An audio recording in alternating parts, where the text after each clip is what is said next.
The soul's inner sense is corrupted by secular logic. The Holy Fathers saw everything with a spiritual, the divine eye. Patristic texts were written in the Spirit of God, and it was in that spirit that the Holy Fathers gave their interpretations. Today, because this spirit is rare, patristic texts are hard to understand. People see everything with the secular eye and cannot see beyond. They do not have the breath of spirit that results from faith and love. Saint Arsenius the Great used to leave palm leaves for days in the same water, and the stench was very bad.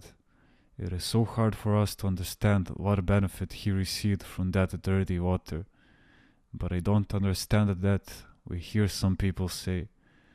They do not take the time to see if something else is involved. They simply reject it, because it makes no sense to them. Logic takes over, we have a hard time understanding the Gospel and the Holy Fathers. Our spiritual sense is so altered that we use logic in order to prove that the Gospel and the works of the Holy Fathers are useless. We say things like, "We have suffered in vain all these years with fasting and asceticism. This is blasphemy. One time a young monk who lived in a Kelly drove to my Kelly in a car. 'My son,' said I, 'why do you need this car? It is not right for a monk.' But Geronda," he answered, "doesn't the Gospel say, you will receive 100-fold and inherit eternal life?" I replied, "When the Gospel says you will receive 100-fold, it refers to the things that a person needs. But more fitting for a monk is what the Apostle Paul says when he speaks of Christians, as having nothing and yet possessing everything. In other words, since a monk has no possessions, others see his virtue and entrust him with their finances. We monks should not own anything. Do you see how logic can lead one to the wrong interpretation? You must always remember that if we are not first purified, if divine enlightenment does not come to us, any interpretation we might give will always be muddled. Once I was asked, why didn't the Panagia perform a miracle on the island of Tenos to prevent the Italians from blowing up the Greek frigate Elis on the day of her feast? Actually, the Panagia performed a greater miracle on that day. The attack on the Elis made the Greek people indignant. Having realized that the Italians would not respect anything, they went after them and kicked them out, shouting "Aera." Had the attack on Tenos not taken place, the Greeks might have thought, the Italians are religious people like us, they are our friends. They would not have realized the measure of their disrespect.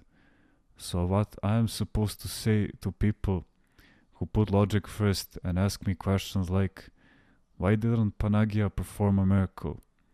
Still others ask, how do they know that the fire in Babylon was actually 49 cubits high when they threw in the 3 young men? Did they actually have it measured, since the fire was 7 cubits high at first, and they added more fuel to increase it to 7-fold? Doesn't 7 times 7 make 49? Don't you feel like throwing such people into the fire? You can see that this kind of rationalism, this secular illogic, is completely out of touch with reality.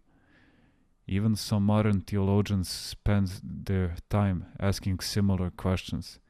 For example, they may ask, did the demons that fell into the sea survive or drown? What matters is that they had come out of the man.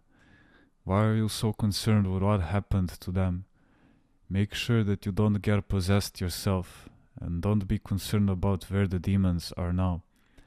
Geronda, some people are trying to reconcile the gospel with human secular logic. They try to explain it rationally and cannot make any sense out of it. It is not possible to put a gospel and secular logic together. In the gospel there is love, while in secular logic there is self-interest. The gospel says, And if anyone forces you to go 1 mile, go with him too. What is logical about this saying? This is surely madness.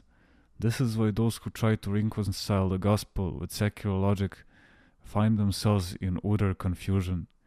To give you an example, there are many charitable groups engaging in works of charity. They learn that someone has suffered a great loss, a bankruptcy, and needs money. Let's help him, they say. But first we must be sure that he is really in need. So 2 or 3 of them decide to visit his house to see if he is really in need. And let's say that they see, for example, that he has a luxurious dining set, and they conclude, "Oh, these armchairs and dining set are so nice. If he has such expensive furniture, he cannot be in need." And they end up giving him nothing. What they don't understand is that this person may indeed be hungry. You should not expect to see a poor person in rags and with no possessions right away. How do you know that this dining set was not something he had from before and could not sell? Perhaps it was given to him by someone who heard about his family's plight. They judge everything with logic and get confused, and the gospel is kept out of their lives. People look at others from the outside rather than from the heart, and for this reason they see them in the wrong light.